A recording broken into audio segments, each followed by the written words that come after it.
Good morning, Rabotai. Welcome to Breakfast in the Class. Breakfast in the Class today is dedicated for the speedy and complete for Shema for Rabbi Eliabari ben Mazal Fortuné, for the continued health of Rabbi Chana Farchi Chana Bat Mefega, in loving memory of Sami Ibani Alav Shalom Lilun Shmat Shmuel ben Chana, who always exemplified warmth, generosity, and dedication to his family and friends, and was loved by all, dedicated by his family. And also in loving memory of Sam Ibani, Lilun Shmat Shmuel ben Chana by Margie and Robert Turner. And finally, the week of Cobra was sponsored by David E. Ash in honor of you and your substantial capacity to do good today and every day. Just to clarify, David E. Ash does not like cold brew. He does it because the people do, and he wants to inspire their capacity to do good today and every day. Let's begin. So my friends, we have a beautiful mitzvah coming before us, the mitzvah of Sukkah. Now the Zohar writes, B'tzilo chamadti v'yashavti, in his shade, B'tzilo chimadti, did I want to, I desired it, v'yashavti, and I sat. Upiryo matok lehiki, and his fruit was so sweet to my palate. Okay? Now, the Zohar understood in that there was a Kabbalistic an inference to this idea that B'tzilo hamadti v'yashavti, that I desired to sit in the shade, in the shadow, so to speak, of Hakadosh Baruch Hu. And what's upiryo and his fruit matok lehiki? What's his fruit if it's talking about Sukkot? It's talking about the arba minim, the four species. So I want to say that there's something here which is really interesting, because the Zohar is pointing out that this pasuk refers to Sukkot. But let's look carefully at the pasuk. It does not say B'tzilo chimadeti lashevet, which would mean in his shadow I desired to sit. It doesn't say that. It says B'tzilo chimadeti, in his shadow I desired, v'yashavti, and I sat. What's the difference between those two things? Desiring to sit in his shadow, or desiring God's shadow, v'yashavti, and I sat. I think that there's a fundamental concept here that needs to be explored. You know, I want to maybe, if I could, just draw a point on this. We know that the Sukkah is considered to be the protection of God. We know that. That's a person is sitting betzila de mehemnuta, in the shadow of mehemnuta, of emunah. Person that sits in the Sukkah, they're in the shadow of emunah. What is the idea? What does a shadow actually refer to over here? What do we mean, the shade of Hashem, the shadow of Hashem? What is that idea? Sorry? Excellent. Number one, you have to be close enough. True. Yes. What else? You have to look at other places where the Torah says shade, so it says it in German. It says it by Yonah, exactly, by the Kikayon. The shade is something that protects something, right? It protects a person from the rain, from the elements, okay? So the concept of schach and the idea of shade, it protects somebody from something. All right? So what's the shade of HaKadosh Baruch Hu? You're under God's protection. That's the idea. Sorry, yes? Protection from what? Good question. Maybe from negative things, from people trying to hurt him, who knows? Okay? From the elements. So I always thought this was really interesting, okay? Because just bear with me for 1 second. Because we all have this idea, B'tzilo himati v'yashavti. We all have this idea, sitting in the shade of emunah. We all have this idea. We know that a person in a sukkah, you have to have schach enough that tzilato miruba mehamato. There needs to be more shade halachically in the sukkah than sun. All right? That's how you know that there's not enough shade in the sukkah. If there's more shade, if there's more sun, then shade. So the whole concept of the sukkah revolves around shade. It's that interesting, right? So I want to say something I think is really simple. A shadow is cast by something that's standing in between you and the sun, or in between you and a source of light. That's what a shadow is. Okay? So when we talk about standing in the shadow of HaKadosh Baruch Hu, that's a very strange concept. If you told me that you were standing in the light of God, I would understand that. Right? We would imagine that Hashem is the source of light. The concept that you're standing in God's shadow is a strange idea. What's the source of light then? God is not the source of that light? There's some other source of light that Hashem is like in the way of? What's the description here? What are we talking about? So I think that there's something which is very interesting. When we talk about light, always, when we talk about light in Torah terms, what is light always compared to? Torah, excellent. Ora, zu, Torah. Ora is Torah. The light that we refer to when we talk about God refers to that which is just, that which is correct, that which is right. That's the light, if you will, of God. Everything which is not that, darkness is what? The absence of Kedusha, the absence of holiness. That's the concept of darkness. In fact, the Midrash says, V'choshech al penei tehom, describes, the Pasuk in Bereshit says that there was choshech al penei tehom. Tohu vavo, choshech al penei tehom. What are these things? Okay?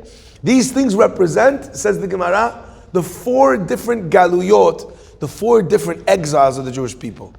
In each exile, there was a distinct type of darkness or separation from light. Because in every scenario, the negative impact of that particular culture or civilization was pulling us away from the purest light. Am I making sense?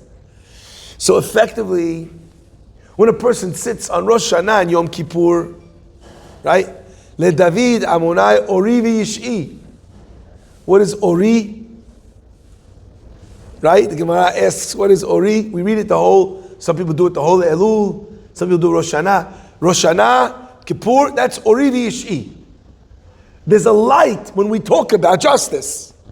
Because that course correct back to purity, to the right way, that's light. But after we go through Yom Kippur, we start to experience HaKadosh Baruch Hu's Rachamanut, His mercy, His kindness. He's saying to us, I had to judge you on Rosh Hashanah. I needed to correct you. I needed to fix you. I needed to make sure that you understood that your actions actually matter and that there's ramifications. But now we come and Hashem says, Rohi, it's enough. Come home. Stay with me. HaKadosh Baruch Hu, so to speak, shields us from His own light. That's what it means to be in the shadow, so to speak, of HaKadosh Baruch Hu. The light is the Torah, the correct way, everything as it is, but in its purest sense. The Gemara tells us that when God said, let there be light, the light that appeared was too strong. Anyone remember this? And God needed to hide away some of that primordial light for the tzaddikim. God needed to hide it away. Why is that? What does that mean? What does that mean? That means that God in His purest light was not something that our world with human beings and frailties, with human beings' desires, with the things that distract us, it wasn't an ideal that we could even begin to live up to. So HaKadosh Baruch Hu, so to speak, needed to sheath some of that light to be able to allow us a light that was attainable, a light that we could strive for. You know, a lot of times you have people who are striving for perfection. But the crazy thing is that a lot of times when people strive for perfection, what winds up happening is not only do they not make it to perfection, what happens? They give up hope. Because to do the job on that level, it's impossible. So since it's impossible, why would I even try? Does this making sense? So therefore, when we talk about Sukkot, HaKadosh Baruch Hu, so to speak, shields us from His own light and allows us to live in this still a tremendous amount of light in your sukkah of natural light. But at the same time, there's still the ability that the person has to be able to exist, to be able to try and strive for that. It's something which is attainable. in this place, in this sukkah, is God's protection. In this place is a protection for someone like you and me who maybe doesn't deserve only the protection of perfection, but deserves the protection of God shielding us. So in your question, shielding us from who? Shielding us from what? Is shielding us effectively from his higher midat hadin, his attribute of justice, of judgment, and allows us to be able to be with our imperfections, allows us to be at the table connected even if we are flawed. My friends, I think that one of the things that you hear people say, you ask somebody, you know this guy? Me? Sure. He and I, we're very close. What does the word very close mean? We're very close. You're very close? I don't see him next to you. What does the terminology of very close mean? I feel so close to this person. What does that mean? We use these words, very interesting. I feel connected. What are you, Siamese twins? What is this definition? The idea of connectivity, of connection, is that we share, you and I, closeness, we share, you and I, some element of synonymous values. There's the things that you care about, things that I care about are the same. They're very close. There's not a great space of difference between those two things. Closeness in general between two human beings describes not geographical places on a map.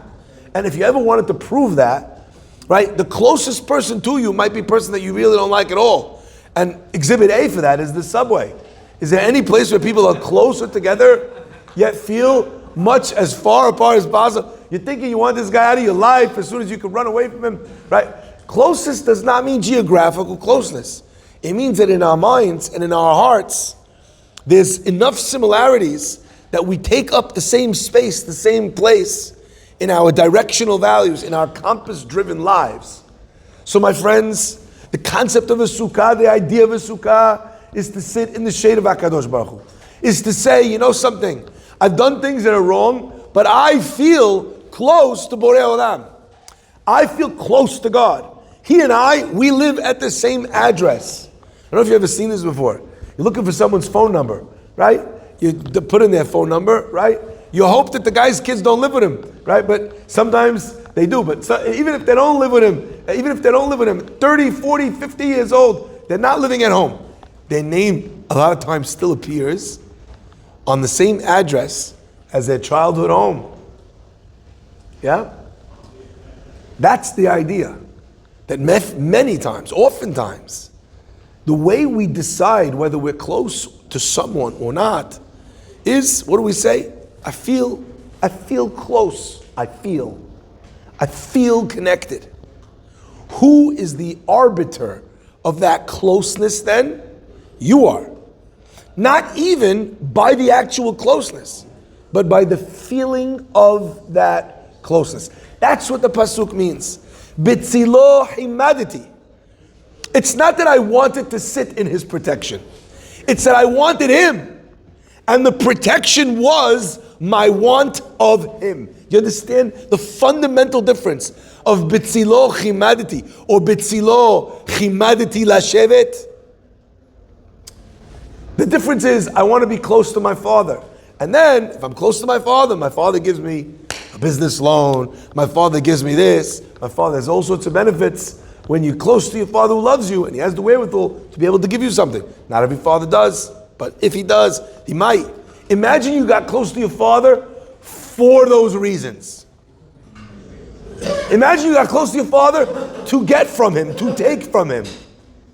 In fact, that actually creates, instead of closeness, distance. What I'm like, you okay? You okay? Oh. What am I? A candy machine? That's what I am. I'm a soda dispenser. When the closeness comes from what I get, there's actually a push back, a push away. And when the closeness comes because you want me, you want to be with me, then what happens? All the gifts, they come, but they come without even thinking. They come because you're there. Let me ask you a question. Imagine, imagine someone comes to your house, hanging out, having a good time. It comes time for lunch. Is it feasible that the guy would go prepare lunch and bring out lunch while you're there? Feasible, right? Imagine you called them and said, "Can I come over? I just want to eat lunch." What do you mean? What do you want to come over? I just want to eat lunch. I'm just going to come. I have a busy day. I don't have time to go make lunch. I just want to come to your house and I want you to prepare lunch for me. No one wants to do that. You feel taken advantage of. That's the idea of Bitzilo Hamaditi Via Shafti. My friends, according to this, I think we start to understand the larger theme of Sukkot in a sharper way. That's why there's an idea on Sukkot specifically of taking all four of the species, whether it represents the most righteous in the etrog or it represents the least righteous in the arava. In that space, in the space of Sukkot, there's place for everybody.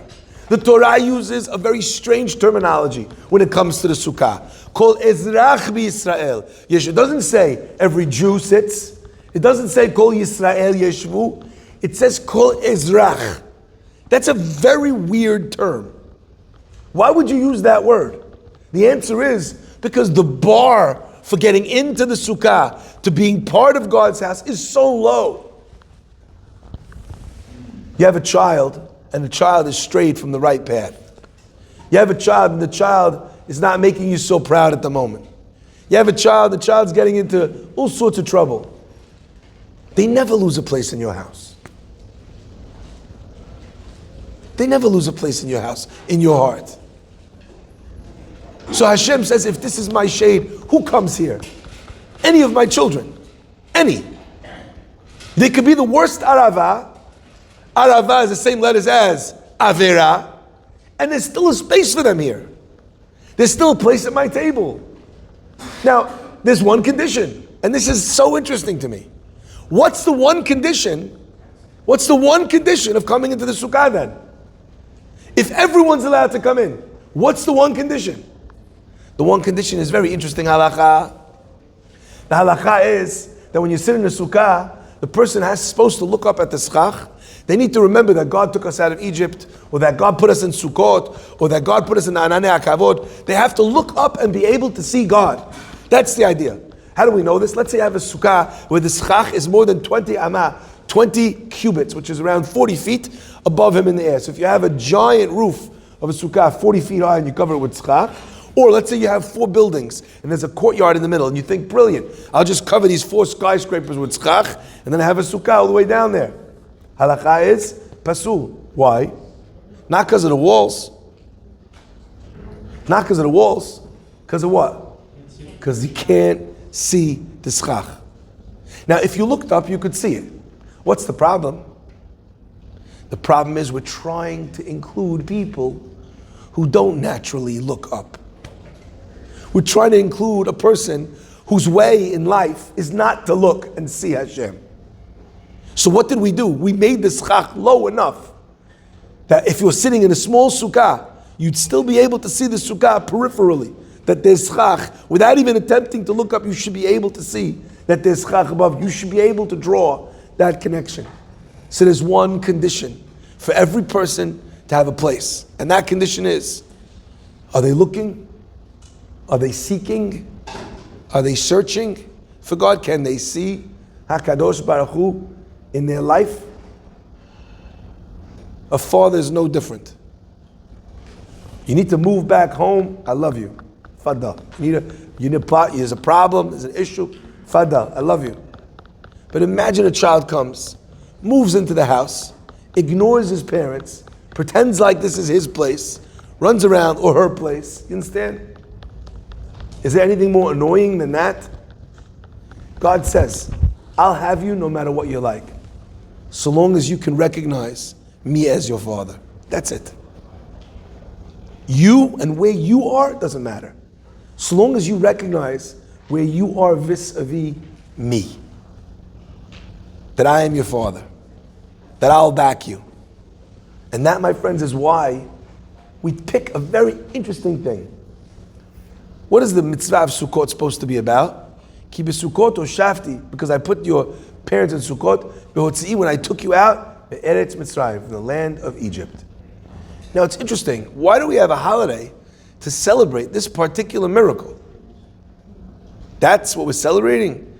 Why? There's a million miracles that God did all throughout Jewish history. Why do we choose this one miracle and that gives us a whole holiday? What's the reason for that? Did that ever bother you? How many miracles do we have that are not celebrated? There isn't a holiday just for the man. Right? Why not? There isn't that, right? There isn't the holiday just for the water. We do something for the water on the holiday, but it's not the holiday of water. You know what the answer is? Because one of the most important things God was trying to communicate to the Jewish people is, when did I take you into my home? When I took you out of Mitzrayim, when you had no mitzvot, when I had to give you one mitzvah just so you could have one thing that you did right. The guy has nothing. Am Yisrael was bereft of zechuyot. And Hashem took us into his house at that point. When did I see you in Sukkot? When I took you out of Egypt, I sat you in Sukkot. A person, when they come into the Sukkah for the first time, is supposed to feel that tremendous gratitude to HaKadosh Baruch Hu. To say, God, you know something? I know who I am. I don't know if anyone else knows. I don't know if my friends know. I don't know if my community knows. I don't know if my children, my wife know. I know my deficiencies. And God, you let me come through Rosh Hashanah Yom Kippur. You're willing to take me back home. When I walk into the Sukkah the first time, I feel like holding out my hands like this and giving Hashem a hug in his house. It's the feeling of coming home to your loving Father, who accepts you as you are, who loves you as you are. And the only thing he asks of you is that you look up. Guys, I want to ask for an interesting request. How many people here have Sukkot that they're going to be building? 1, 2, 3, 2.5. Exactly the halakha, 2.5. Very few people. Why? Not because you don't care about Sukkot, but because you live in Manhattan. The building doesn't allow it. The building doesn't allow it. You can't have a Sukkah on the roof. You might not have a porch outside that's not covered. So you know, where are you going to build a Sukkah? So my friends, what are you going to do? You're going to go to some Sukkah of the synagogue. You're going to go to a Sukkah of Chabad. You're going to find a place to be able to go to a Sukkah to fulfill the mitzvah. But I want to ask you, that's all well and good. But you didn't build the Sukkah. Right? It says, "Basukot teshvu shivat yamim." Let's say, as an example, person doesn't have a sukkah. So when are you going to be strict to eat in the sukkah? When you have to eat bread, you're going to eat shakol not in the sukkah. You're going to, right? That's what's going to happen. So my friends, at least we should be cognizant of the building of the sukkah itself, even if we can't have a sukkah. To be able to try and rebuild this relationship. Let's be honest, you know why Rosh Hashanah and Yom Kippur had to come around? Because we forgot Hashem was in our life. Every time you sin, you don't sin with Hashem. Right? You forget him, or you lock him in a closet. You stay here. There's something I need to take care of. I don't need you to see this. So what do? The sin itself requires a person to build distance between him and Hashem. So after Rosh Hashanah and after Yom Kippur, when Hashem has allowed us to get through that b'shalom, we come to Hashem, we say we're moving back in. We're rebuilding those bonds. So if you were not able to build an actual sukkah because you don't have a space to build a sukkah, so take a lesson, grab a page out of the sukkah that HaKadosh Baruch Hu had us build in the desert, the Mishkan. Where the Mishkan, as the Pasuk says, you will build the Beit HaMikdash, you will build the Mishkan, right? V'shachanti b'tocham, and I will dwell inside of you. Work on your connection, already from now, on your connection with HaKadosh Baruch Hu, with looking up. Work on your connection, asking Hashem for things, noticing Hashem in things, bringing Hashem into things. The more you're able to do that, the more the person feels close. B'tziloch himaditi. And the minute you have that desire of b'tziloch himaditi, Then what happens? What does Hashem say? V'yashavti, fadal, come sit. And when you're sitting at God's table, what delicacy is not there? What problem does He not take care of? He pulls out the best food, the best delicacies, the best scotch, the best berachot. Why? Because you're a treasured guest, a beloved son who's coming home to see his father. You know, every time I go home, if I'm there ever for Shabbat, what does my mother say? What are you in the mood of? You know, what do you want to have? You come to your parents, and they know that you love them, and that you want to be with them. What do they want to do? All they want to do is give. What do you want? What do you want me to prepare? What can I put on the table? So when we walk into Sukkot, the visual image is you're walking back home, right? You're walking through the front door and you're giving your dad a big hug. That's the concept. And if we don't have a sukkah, or even if we do, we could spend the time between now and Sukkot and on the holiday itself in remembering to look up and remembering to be able to repair that relationship and bring Hashem into every minute of every day. Everyone thinks that this idea of Baruch Hashem, Inshallah, Mashallah is just things that we happen to say. You know why we say that? So that in every other sentence, we're mentioning God. That's the reason. Inshallah, Mashallah, Baruch Hashem. Yeah, you understand? Saying that more brings it into the reality, as long as that's what you're thinking. Baruch Adonai le'olam. Amen ve'amen.